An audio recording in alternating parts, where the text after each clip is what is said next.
Hello everyone, welcome back. बेटा, आज के इस लेक्चर में हम एक बहुत इंपॉर्टेंट टॉपिक को डिस्कस करने जा रहे हैं। और जो आज का हमारा टॉपिक रहने वाला है इस रेस्पिरेशन इन प्लांट के चैप्टर में, वो आज का टॉपिक हम फर्मेंटेशन को डील करेंगे। ऑलराइट, फर्मेंटेशन क्या होता है, फर्मेंटेशन कितने टाइप के होते हैं, इसमें नेट गेन ऑफ एटीपी कितना आता है, कौन कौन से एंजाइम जो है इन्वॉल्व है, इन सब को हम एक एक करके डिस्कस करेंगे। और फिर जो नीट में आपके प्रीवियस एमसीक्यू जो क्वेश्चंस आए हैं पीवाईक्यूज में, उसमें कौन कौन से क्वेश्चन पूछे गए हैं और किस टाइप के क्वेश्चंस जो है ये फ्रेम हो सकता है, इन सब के बारे में हम डिस्कस करेंगे आज के इस लेक्चर में। ऑलराइट, तो आज स्टार्ट करते हैं फर्मेंटेशन को। ठीक है, जब भी हम फर्मेंटेशन की बात करते हैं बेटा, तो फर्मेंटेशन एक एनारोबिक मोड ऑफ रेस्पिरेशन है। जब एनारोबिक रेस्पिरेशन होता है, इसको हम क्या बोलते हैं, इसमें क्या ये फर्मेंटेशन हो रहा है। अच्छा, तो फर्मेंटेशन कहाँ कहाँ पे हो सकता है और किस किस चीजों में फर्मेंटेशन हमें जनरली देखने को मिलता है। ठीक है, ये ऑक्सीजन के एब्सेंस में होता है, ये तो आप सब जानते हो, लेकिन फर्मेंटेशन कहाँ कहाँ पे हो सकता है। ठीक है, तो मैंने कुछ चीजें मेंशन की है, पहले मैं उसको डिस्कस करूंगा, फिर इसके हर एक चीज को डिटेल में डिस्कस करते हैं। अगर आपको पता है कि फर्मेंटेशन के बारे में, तो ये जब ऑक्सीजन के प्रेजेंस में रिएक्शन करता है, तो जिस चीज में करेगा, तो जो रेस्पिरेटरी सबस्ट्रेट है उसका क्या होता है, उसका पार्शियल ब्रेकडाउन होगा, partial oxidation of respiratory substrate होता है। तो ये होगा कहाँ कहाँ पे प्रोसेस, एक बार देखते हैं। फर्मेंटेशन कहाँ पे बेटा, अंडर एनारोबिक कंडीशन में होता है, ये मैंने अभी आपको बताया। और मैक्सिमम जो मोस्ट ऑफ द प्रोकैरियोट्स है, उनमें एनारोबिक मोड ऑफ रेस्पिरेशन होता है। क्यों? क्योंकि बेसिकली जब आप देखोगे प्रोकैरियोटिक या सेल देखोगे, तो उसके अंदर माइटोकॉन्ड्रिया नहीं होता। प्रोकैरियोटिक सेल में माइटोकॉन्ड्रिया नहीं है, तो मोस्ट ऑफ द प्रोकैरियोट्स के अंदर क्या चीजें होती है, फर्मेंटेशन का प्रोसेस एनारोबिक कंडीशन में चलता है। ठीक है, इसके अलावा जो यूनिसेलुलर यूकैरियोट्स होते हैं, ठीक है, सब यूनिसेलुलर यूकैरियोट नहीं, कुछ यूनिसेलुलर यूकैरियोट, जैसे एग्जांपल के लिए ईस्ट है। East generally aerobic respiration show करता है। मैं इस बात को आपको दोबारा से रिपीट करता हूं, इसको आप नोट डाउन कर लेना।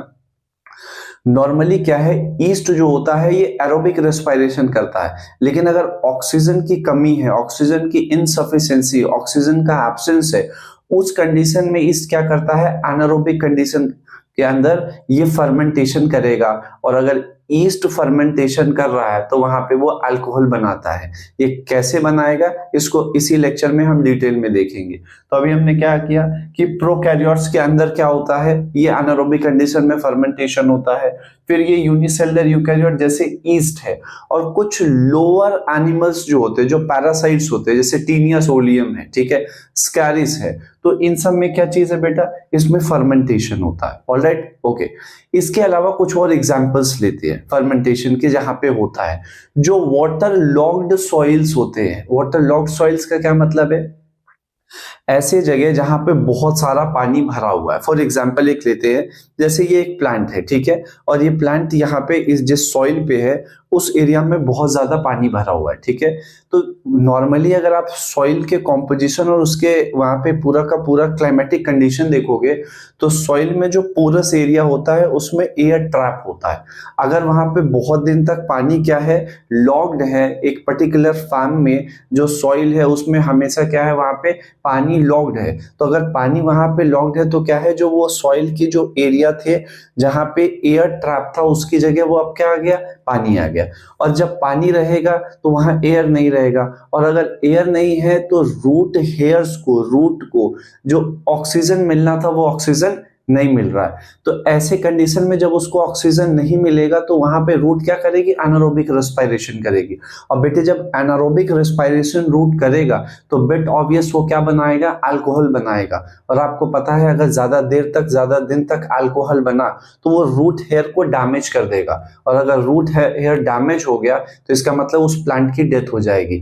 इसीलिए अगर कहीं भी फार्म में अगर ज्यादा दिन तक पानी इकट्ठा रहा, तो जो वहां पे प्लांट ग्रो हो रहे हैं, वो क्या हो जाएंगे बेटे, वो मर जाएंगे। क्यों? क्योंकि वाटर लॉगिंग है, और वाटर लॉगिंग में फिर हमें ऑक्सीजन नहीं मिलता है। और अगर ऑक्सीजन नहीं मिलेगा, तो रूट हेयर एनारोबिक कंडीशन में तो कर लेगा फर्मेंटेशन, लेकिन उस एनारोबिक कंडीशन के अंदर होगा क्या, वो इथेनॉल बनाएगा, जो कि उन रूट और रूट हेयर्स के लिए अच्छी चीज नहीं है और फाइनली क्या हो जाएगा, वहां पे प्लांट की डेथ हो जाएगी। तो कहने का मतलब ये है कि वाटर लॉक्ड सॉइल में भी एनारोबिक रेस्पिरेशन होता है, ठीक है। इसके अलावा ह्यूमन की मसल सेल्स होती है, आपको पता है जब हम बहुत ज्यादा हैवी एक्सरसाइज कर लेते हैं, ठीक है, तो हैवी एक्सरसाइज के टाइम में क्या होता है, मेनली हमारे जो काफ मसल्स है, तो इन काफ मसल्स के ऊपर क्या है, ज्यादा जब वहां प्रेशर पड़ेगा, ठीक है, जहां ज्यादा वहां पे स्ट्रेस आ रहा है, तो ऑक्सीजन की इनसफिशिएंसी है, तो वहां पे एनारोबिक कंडीशन में लैक्टिक एसिड का सिंथेसिस हो जाता है। तो जो ह्यूमन के मसल सेल्स है हैवी एक्सरसाइज में, वहां पे एनारोबिक कंडीशन होता है। अच्छा, आरबीसी के अंदर जो है एनारोबिक कंडीशन होता है, क्योंकि बेटा वहां माइटोकॉन्ड्रिया होती नहीं है, और अगर माइटोकॉन्ड्रिया नहीं है तो ये प्रोसेस जो है वहां पे क्या होगा, एरोबिक रेस्पिरेशन हो ही नहीं सकता, वहां एनारोबिक रेस्पिरेशन होगा। इसके अलावा एक बहुत इंपॉर्टेंट टॉपिक चीज है, आप समझो एक एग्जाम्पल को, जो सीड होता है, ठीक है, सीड एनारोबिक कंडीशन करता है, ठीक है, सीड में क्या होता है, एनारोबिक रेस्पिरेशन होता है। अच्छा, इसका क्या मतलब है कि एनारोबिक रेस्पिरेशन, जनरली आप पढ़ते हो कि एरोबिक रेस्पिरेशन करता है। मैंने क्या बोला कि जो सीड है जब आप उसको पानी में डालते हो, पानी में डाला तो वो क्या होगा, सीड के अंदर वाटर क्या होगा, वहां पे एब्जॉर्ब होगा, और जब वहां पे होने के बाद उसकी सीड कोट जो है ब्रेक होगी, और सीड कोट ब्रेक होने के बाद वहां पे अनडिफरेंशिएटेड मास कैलस आता है, जो कि आपके एनाटॉमी ऑफ फ्लावरिंग प्लांट में हम उसको डील करते हैं। तो मेरे कहने का मतलब जो सीड है, कुछ लेग्यूम्स की जो सीड होती है, उसका सीड कोट बहुत ज्यादा टफ होता है, बहुत ज्यादा रफ होता है, बहुत हार्ड होता है। तो उस कंडीशन में सीड जो है एनारोबिक रेस्पिरेशन करती है, लेकिन जैसे ही वो वाटर उसके अंदर एब्जॉर्ब हो जाएगा और उसकी सीड कोट ब्रेक हो जाएगी, सीड कोट के ब्रेक होने के बाद जो इन्वायरमेंटल ऑक्सीजन है वो उससे इंटरैक्ट करेगा, रिएक्शन करेगा, तो उस टाइम वो एरोबिक रेस्पिरेशन करता है। तो मैंने यहाँ पे एक एग्जांपल लिखा है कि first step of seed germination क्या करता है, एनारोबिक रेस्पिरेशन। मतलब सीड जर्मिनेट होने की जो पहली स्टेप है, पहली स्टेप क्या है कि वो सीड पानी in presence of soil react करेगा। जब तक उसका सीड कोट ब्रेक नहीं हुआ है, मैं दोबारा रिपीट करता हूं, जब तक किसी सीड का seed coat during germination break नहीं हुआ है, तब तक वो एनारोबिक रेस्पिरेशन नहीं करता है। जिस दिन वो सीड कोट ब्रेक हो गई और ऑक्सीजन उसके साथ इंटरैक्ट करने लगा, अब एरोबिक रेस्पिरेशन होगा। तो मैंने यहाँ पे एग्जांपल लिखा है, first step of seed germination क्या है बेटा, ये एनारोबिक रेस्पिरेशन करता है। Alright, okay. इतना चीज समझने के बाद मैंने आपको अभी बताया था कि फर्मेंटेशन के अंदर जो रेस्पिरेटरी सबस्ट्रेट होता है उसका क्या हो रहा है, फर्मेंटेशन के अंदर जो रेस्पिरेटरी सबस्ट्रेट होता है बेटे, उसमें हम क्या देखते हैं, उसमें पार्शियल ऑक्सीडेशन देखते हैं। और अगर पार्शियल ऑक्सीडेशन होगा तो बेटा ऑब्वियस जो अमाउंट ऑफ एनर्जी बननी चाहिए वो लेस अमाउंट ऑफ एनर्जी बनेगी। आपकी एनसीईआरटी की लाइन है कि फर्मेंटेशन के अंदर जो रेस्पिरेटरी सबस्ट्रेट का पार्शियल ऑक्सीडेशन होता है, इसकी वजह से less than 7% of energy form होती है, और उसी को मैंने यहाँ पे मेंशन कर दिया है, ठीक है। In fermentation partial oxidation of glucose occurs which results into क्या है, रिलीज ऑफ 7%। ये आपकी एनसीईआरटी की वैल्यू है, आप इसको प्लीज याद रखना। Less than 7% of energy release होता, क्यों, क्योंकि यहाँ पे जो रेस्पिरेटरी सबस्ट्रेट है उसका पार्शियल ऑक्सीडेशन हो रहा। Alright, okay. तो नेट गेन ऑफ एटीपी अगर मैं बात करूंगा तो net gain of ATP glycolysis में कितना होगा, 2 होगा। एक्चुअली एसएलपी से 4 होता है, ठीक है, लेकिन उस 4 में स्टेप नंबर 1 और स्टेप नंबर 3 ऑफ ग्लाइकोलिसिस के अंदर जो एक एटीपी कंज्यूम भी तो हो रहा है। तो अगर gross productivity bye the mean of SLP, क्यों हम एसएलपी पढ़ेंगे, क्योंकि यहाँ पे एनएडीएच तो आगे जाके एरोबिक रेस्पिरेशन में वो एटीपी कन्वर्ट करता है। हम क्या पढ़ रहे हैं, एनारोबिक कंडीशन में फर्मेंटेशन। तो net gain of ATP in glycolysis कितना हो जाएगा, 2 हो जाएगा। ग्रॉस कितना होता है, 4। ऑलराइट, तो ये मैंने चीज लिखी है, net gain of ATP of glycolysis कितना होगा, 2। अच्छा, जो NADH.H+ बनता है, NADH.H+ जो बना है, ये प्रोड्यूस कहाँ हुआ है, ग्लाइकोलिसिस में। अब ये ETS में एंटर नहीं करेगा, क्यों, क्योंकि हम एनारोबिक रेस्पिरेशन पढ़ रहे हैं। ETS प्योरली एरोबिक रेस्पिरेशन के अंदर होता है, जो कि इनर माइटोकॉन्ड्रियल मेम्ब्रेन पे इलेक्ट्रॉन ट्रांसपोर्ट सिस्टम चलता है, और इसको डिटेल में हम नेक्स्ट आने वाले लेक्चर्स के अंदर हम इसको डील करेंगे। ऑलराइट, अच्छा। तो बेटा जब ये NaDH.H प्लस बोल दो आप या NaDH2 बोल दो, ये जो प्रोड्यूस हुआ है ये ETS में जाएगा नहीं। तो जब ETS में नहीं जाएगा तो ये क्या करेगा, ये प्रोडक्शन करेगा। किस चीज का प्रोडक्शन करता है, दो चीजों का ये प्रोडक्शन कर सकता है, या तो ये अल्कोहल का प्रोडक्शन करेगा या फिर ये लैक्टिक एसिड का प्रोडक्शन करेगा। अब किस कंडीशन में अल्कोहल प्रोडक्ट यूज होगा, ये फॉर्म होगा, और किस कंडीशन में लैक्टिक एसिड फॉर्म होगा, ये दोनों चीज हमको देखना है। तो अभी किस चीज को हम डील करेंगे, अल्कोहलिक फर्मेंटेशन का। अच्छा, इसके अलावा कुछ और चीजें देखो। जब आपने इलेक्ट्रॉन ट्रांसपोर्ट सिस्टम पढ़ा होगा क्लास में अपने स्कूल में, अभी तो हमने इसको डील नहीं किया, नेक्स्ट टू नेक्स्ट लेक्चर में हम इलेक्ट्रॉन ट्रांसपोर्ट सिस्टम को क्या करेंगे बेटा, डील करेंगे। तो आपने इलेक्ट्रॉन ट्रांसपोर्ट सिस्टम में एक चीज पढ़ा होगा कि वहां पे जो फाइनल इलेक्ट्रॉन एक्सेप्टर होता है, कौन होता है, वो ऑक्सीजन होता है।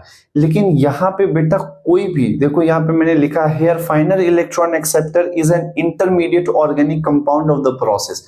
यहाँ पे जो फाइनल इलेक्ट्रॉन एक्सेप्टर होता है वो इसी प्रोसेस का कोई एक ऑर्गेनिक इंटरमीडिएट कंपाउंड होगा। जबकि इलेक्ट्रॉन ट्रांसपोर्ट सिस्टम में आपको बिल्कुल अच्छे से पता है कि वहां पे जो फाइनल इलेक्ट्रॉन एक्सेप्टर होता है वो एक एक्सटर्नल सोर्स होता है जो कि ऑक्सीजन है। यहाँ पे कोई भी एक्सटर्नल सोर्स नहीं होता है इलेक्ट्रॉन एक्सेप्टर का। यहाँ पे जो इलेक्ट्रॉन एक्सेप्ट करता है, जो फाइनल इलेक्ट्रॉन एक्सेप्टर है, वो इसी के अंदर एक इंटरमीडिएट प्रोडक्ट होता है जिसको हम एसिटिल्डिहाइड बोल रहे हैं। क्या है, जो एसिटिल्डिहाइड है ये क्या है, ये फाइनल इलेक्ट्रॉन एक्सेप्टर होता है। इसको आप अच्छे से समझ जाओ कि जो फाइनल इलेक्ट्रॉन एक्सेप्टर होता है किसमें, फर्मेंटेशन में, वो इसी का एक प्रोडक्ट होता है एसिटिल्डिहाइड। ये क्या है, ये फाइनल इलेक्ट्रॉन एक्सेप्टर है। जबकि इलेक्ट्रॉन ट्रांसपोर्ट सिस्टम के अंदर फाइनल इलेक्ट्रॉन एक्सेप्टर कौन होता है, ऑक्सीजन होता है। Alright, okay. इसके आगे देखो, अल्कोहलिक फर्मेंटेशन हम देखेंगे। देखो नॉर्मली क्या होता है कि फर्मेंटेशन बहुत टाइप के होते हैं। अल्कोहलिक फर्मेंटेशन है, ठीक है, लैक्टिक एसिड फर्मेंटेशन है, ब्यूटेरिक एसिड फर्मेंटेशन होता है ना। तो बहुत टाइप के फर्मेंटेशन होते हैं। लेकिन आपके जो सिलेबस में, नीट के सिलेबस में जो फर्मेंटेशन है वो दो ही फर्मेंटेशन है, एक अल्कोहलिक फर्मेंटेशन है और दूसरा कौन सा है, लैक्टिक एसिड फर्मेंटेशन। तो अभी हम किस चीज को डील करेंगे, अल्कोहलिक फर्मेंटेशन का, ठीक है। अब बेसिक पॉइंट अल्कोहलिक फर्मेंटेशन के बारे में आप समझो। जो अल्कोहलिक फर्मेंटेशन होता है बेटा, ये क्या है, ये one of the most ancient, सबसे पुराना, ओल्डेस्ट और best known type of fermentation होता है। Alcoholic fermentation is one of the oldest and best known fermentation. और एग्जांपल के लिए आप क्लासिकल एग्जांपल, सबसे सिंपल एग्जांपल कौन सा है, ईस्ट है, ठीक है। अब जो भी यहाँ पे प्रोडक्शन होता है अल्कोहल का, ठीक है, जितने भी अल्कोहलिक बेवरेज है, जो बेकरी इंडस्ट्री की चीजें बन रही है, जो ब्रेड है, बिस्किट है, बेकरी इंडस्ट्री में जितनी भी चीजें बनती है और अल्कोहलिक जितने भी बेवरेजेस बनाए जाते हैं, वो सब के सब अल्कोहलिक फर्मेंटेशन की वजह से होता है, ठीक है। मतलब इन सब के लिए कौन इंपॉर्टेंट है, ईस्ट का होना है। जितनी भी बेकरी इंडस्ट्री में चीजें बनती है, ठीक है, वो सब के सब ईस्ट की प्रेजेंस में बनता है। और अल्कोहलिक बेवरेज जितने भी बनेंगे वहां पे ईस्ट क्या करेगा, फर्मेंटेशन करेगा, ठीक है। अच्छा, जब आप अल्कोहलिक फर्मेंटेशन के बारे में देखते हो तो अब आप एक चीज देखना, लुईस पॉस्चर ने फर्मेंटेशन को क्या बोला था, जाइमोज बोला था। क्यों जाइमोज बोला था, क्योंकि यहाँ पे ना जाइमेज नाम का कॉम्प्लेक्स एंजाइम होता है। लुईस पॉस्चर ने फर्मेंटेशन को जाइमोज बोला है। क्यों बोला उन्होंने जाइमोज, क्योंकि फर्मेंटेशन में एक जाइमेज क्लास की कॉम्प्लेक्स एंजाइम काम करती है। जाइमेज क्लास का एक कॉम्प्लेक्स एंजाइम पार्टिसिपेट करता है, और क्योंकि कोई भी कॉम्प्लेक्स एंजाइम है तो बिट ऑब्वियस उसमें जो एंजाइम्स होंगे वो एक से ज्यादा होंगे। तो ये जो जाइमेज कॉम्प्लेक्स क्लास का जो एंजाइम होता है ना बेटे, इसमें दो चीजें होती है, दो डिफरेंट एंजाइम्स होता है। पहला होता है पाइरुविक एसिड डीकार्बोक्सिलेज और दूसरा जो है ये अल्कोहल डिहाइड्रोजिनेज होता है। दो टाइप के होता है। पहला क्या है, पाइरुविक एसिड डीकार्बोक्सिलेज और दूसरा क्या है, अल्कोहल डिहाइड्रोजिनेज। अच्छा, इसका काम कहाँ कहाँ पे होगा वो हम पूरा मैकेनिज्म अभी देखेंगे, ठीक है। अभी आप एक चीज नोटिस करना, जो नॉर्मल आपने ऑलरेडी ग्लाइकोलिसिस पढ़ रखा है, ठीक है, हमने डिटेल लेक्चर के अंदर एक स्पेसिफिकली ग्लाइकोलिसिस का पूरा डिटेल स्टडी किया था।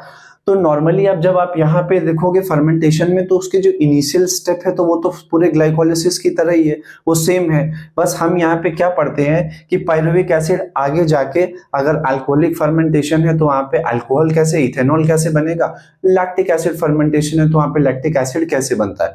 लेकिन जो इनिशियल ग्लाइकोलिसिस का प्रोसेस है वो तो एज इट इज रहेगा। तो अब आप देखो, अब मैं ब्रीफ में बता रहा हूं आपको, ये जो ग्लूकोज है, ग्लाइकोलिसिस में ग्लूकोज से क्या होता है, ग्लूकोज 6 फॉस्फेट, फिर fructose 6 phosphate, fructose 1,6 bis phosphate, सारी 10 स्टेप रिएक्शन है। लेकिन क्योंकि हम यहाँ पे फर्मेंटेशन पढ़ रहे हैं तो हम उन्हीं स्टेप्स को यहाँ पे लिखा है, जो क्या है, जो कि इंपॉर्टेंट स्टेप है और जो फर्मेंटेशन के अंदर जो है उसका सिग्निफिकेंट रोल है।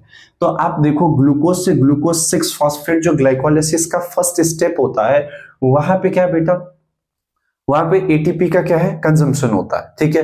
अच्छा, अब एक और चीज समझो, तो ये जो यहाँ पे ग्लिसरल्डिहाइड 3 फॉस्फेट है, ठीक है, या फॉस्फोग्लिसरल्डिहाइड आप बोल दो, तो ग्लिसरल्डिहाइड 3 फॉस्फेट से जब यहाँ पे आप 3 फॉस्फोग्लिसरिक एसिड देखते हो तो यहाँ पे चीजें फॉर्म हो रही, क्या फॉर्म हो रहा है बेटा, यहाँ पे जो 2 NAD प्लस है, यहाँ से NADH.2H प्लस होता है। अच्छा, मैंने यहाँ 2H क्यों लिखा है, ये मैंने ऑलरेडी आपको ग्लाइकोलिसिस में डिटेल में बताया था। अगर एक बार में एक NADH.H प्लस फॉर्म हो रहा है तो दो बार में क्या फॉर्म होगा, NADH.H प्लस NADH.H प्लस। अगर आप इसको ऐड करते हो तो क्या आएगा, NADH2.2H प्लस। तो यही चीज तो वहां पे लिखा हुआ है, ठीक है। अच्छा, तो ये बन गया, और ऐसे ही फिर हमको यहाँ पे क्या मिलता है, 2 ATP फॉर्म हो जाता है। 2 ATP यहाँ पे फॉर्म हुआ बेटा, और 2 ATP लास्ट स्टेप में जब पेप से पायरुविक एसिड कन्वर्ट होता है तो यहाँ पे ADP से क्या कन्वर्ट हो जाता है, ATP। ये जो ATP यहाँ पे बना है इस स्टेप में, और इस स्टेप में जो ATP बना है, इस टाइप के ATP के सिंथेसिस को बोलते हैं SLP। This ATP are synthesised by the mean of what, SLP। SLP क्या होता है, substrate level of phosphorylation. Substrate level of phosphorylation क्या होता है, जब भी ATP डायरेक्टली ADP से बने, या इसको सिंपल लैंग्वेज में आप ऐसा समझो कि जब भी कभी भी ATP बने लेकिन बिना इलेक्ट्रॉन ट्रांसपोर्ट सिस्टम के इन्वॉल्व से, तो उसको क्या बोलते हैं, synthesis of ATP by SLP means.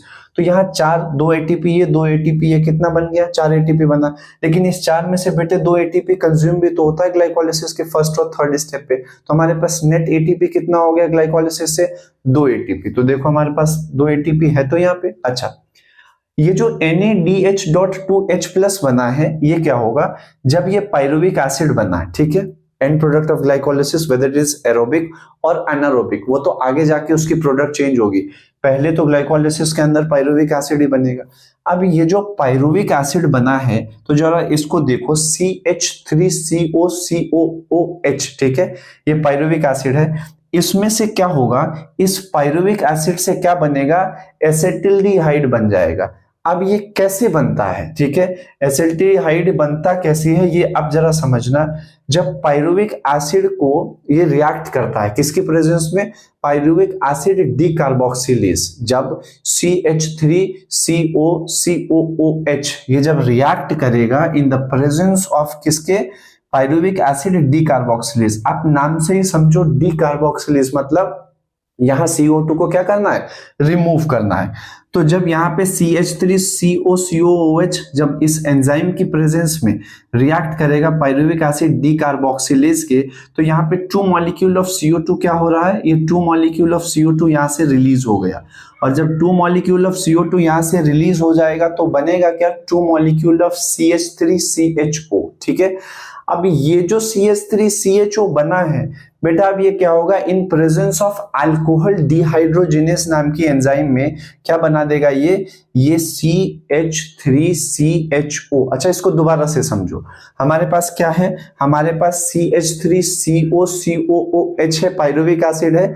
ये पायरुविक एसिड डीकार्बोक्सिलेज की प्रेजेंस में क्या करेगा, 2 मॉलिक्यूल ऑफ CO2 को यहां से रिलीज करवा देगा। तो हमारे पास बना क्या, टू मॉलिक्यूल ऑफ CH3CHO। अब ये जो टू मॉलिक्यूल ऑफ CH3CHO बना है ये रिएक्ट करेगा in the presence of alcohol dehydrogenase enzyme, और जब अल्कोहल डिहाइड्रोजिनेज एंजाइम की प्रेजेंस में CH3CHO रिएक्ट करता है तो ये बना देता है टू मॉलिक्यूल ऑफ इथेनॉल। क्या बना देगा? Two molecule of C2H5OH। ठीक है, तो ये जो बन तो गया, क्या बन गया? इथेनॉल बन गया। तो ये क्या चीज बन गया? अल्कोहल। तो अल्कोहलिक फर्मेंटेशन में आप देख रहे हो कैसे इथेनॉल बन रहा है। अच्छा, इससे नीट में रिलेटेड जो क्वेश्चंस आए मैं आप उसको डिस्कस करता हूं। पहला क्वेश्चन कि फर्मेंटेशन में, स्पेसिफिकली अल्कोहलिक फर्मेंटेशन के अंदर, दोबारा से सुनना इस बात को, अल्कोहलिक फर्मेंटेशन के अंदर, ये नीट 2013 का क्वेश्चन है, अल्कोहलिक फर्मेंटेशन के अंदर इलेक्ट्रॉन, फाइनल इलेक्ट्रॉन एक्सेप्टर कौन होता है और इलेक्ट्रॉन डोनर कौन होता है। वहां पे ऑप्शंस में ऐसे आए थे, electron donor triose phosphate, electron acceptor कौन है वहां पे? एसिल्डिहाइड है। ठीक है, तो आपसे अगर कोई भी कुछ क्वेश्चन पूछे अल्कोहलिक फर्मेंटेशन में कि यहाँ पे इलेक्ट्रॉन डोनर कौन है, तो इलेक्ट्रॉन डोनर आप क्या बोलोगे? ग्लिसरल्डिहाइड 3 फॉस्फेट या पागल। ठीक है, ग्लिसरल्डिहाइड 3 फॉस्फेट। लेकिन नीट में ग्लिसरल्डिहाइड 3 फॉस्फेट क्वेश्चन में ऑप्शन ही नहीं था, वहां पे ट्रायोज फॉस्फेट लिखा था। तो आपको ये चीज याद लिखना है, कहीं पे कॉपी में आप लिख लो कि electron donor in cases of alcoholic fermentation is what? Glyceraldehyde 3 phosphate. दूसरा क्वेश्चन है final electron acceptor in the alcoholic fermentation कौन सा होता है? तो उसको आप क्या बोलोगे? एसिल्डिहाइड। ठीक है, अब ये जो एसिल्डिहाइड होता है ये क्या है? ये CH3CHO। तो ये क्या है? ये फाइनल इलेक्ट्रॉन एक्सेप्टर है। ठीक है, अच्छा, एक जनरली क्वेश्चन क्या आता है, आपसे पूछा जाएगा, या नीट में आया भी है, एक बार आया हुआ है, इससे अलग अलग पैटर्न के क्वेश्चन फॉर्म हो सकते हैं। ठीक है, क्वेश्चन ये आया कि अगर आपसे पूछा जाएगा कि एक बार में अल्कोहलिक फर्मेंटेशन में कितने ATP का नुकसान होता है, how many ATP get reduce या लॉस, किसमें? During the formation of 1 molecule of ethanol. एक इथेनॉल बनने में कितने ATP बर्बाद हो जाते हैं। तो बिट ऑब्वियस, आप सिंपल सी बात समझो, एक बार जब यहाँ पे इथेनॉल बन रहा है तो एक पाइरुविक एसिड, और अगर आप इस पाइरुविक एसिड को इधर एक बार देखोगे तो एक ग्लिसरल्डिहाइड 3 फॉस्फेट से कितने NADH.H+ बनते हैं? एक, और 1 NADH.H+ is equivalent to how many ATP? 3 ATP। तो बेटा अगर ये एरोबिक रेस्पिरेशन में जाता तो हमें गेन कितने ATP का होता? 3 ATP का। क्योंकि यहाँ पे एरोबिक रेस्पिरेशन में ये जा नहीं रहा है, तो अल्कोहलिक फर्मेंटेशन में, एनारोबिक रेस्पिरेशन में, फर्मेंटेशन के अंदर हमें एक बार में एक इथेनॉल बनने के टाइम में कितने ATP का लॉस होता है? तो इसका आंसर क्या हो जाएगा? 3 ATP का। ऑलराइट, अभी आप इस चीज को एक एक करके समझ जाओ, नोट डाउन कर लो। खासकर अल्कोहलिक फर्मेंटेशन के अंदर ओल्डेस्ट है, ठीक है, और ओल्डेस्ट भी है और सबसे बेस्ट भी है। ठीक है, इसके बाद इसको लुइस पॉस्चर ने जाइमोस क्यों बोला? जाइमेस कॉम्प्लेक्स एंजाइम में कितने टाइप के एंजाइम्स होते हैं? पाइरुविक एसिड डीकार्बोक्सिलेज किस स्टेप में रिएक्शन करता है? उसके इंटरमीडिएट प्रोडक्ट जो है वो कौन है? वो फाइनल इलेक्ट्रॉन एक्सेप्टर है। ठीक है, अल्कोहल डिहाइड्रोजिनेज एंजाइम किससे रिएक्ट करता है? रिएक्ट करने के बाद कितने मॉलिक्यूल ऑफ इथेनॉल बनते हैं? एक मॉलिक्यूल ऑफ इथेनॉल बनने के लिए कितने ATP का नुकसान हो जाता है? फाइनल इलेक्ट्रॉन एक्सेप्टर कौन है? इलेक्ट्रॉन डोनर कौन होता है? ये बेसिक चीजें है बेटा, जो कि आपको अल्कोहलिक फर्मेंटेशन और ओवरऑल फर्मेंटेशन की बेसिक चीजें आपको याद रखनी है।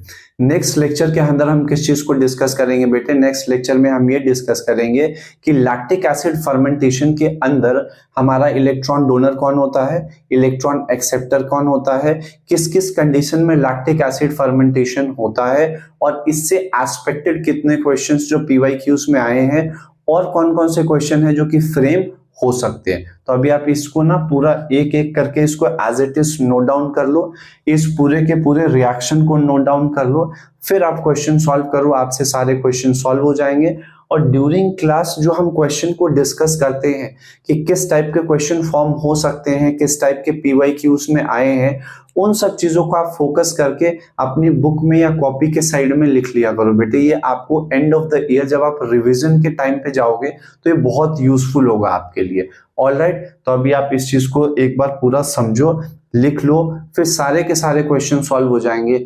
इफ अगर आपसे कोई क्वेश्चन सॉल्व नहीं होता है, आप कमेंट बॉक्स में जाके पूछ सकते हो। ऑलराइट बेटा, थैंक यू सो मच।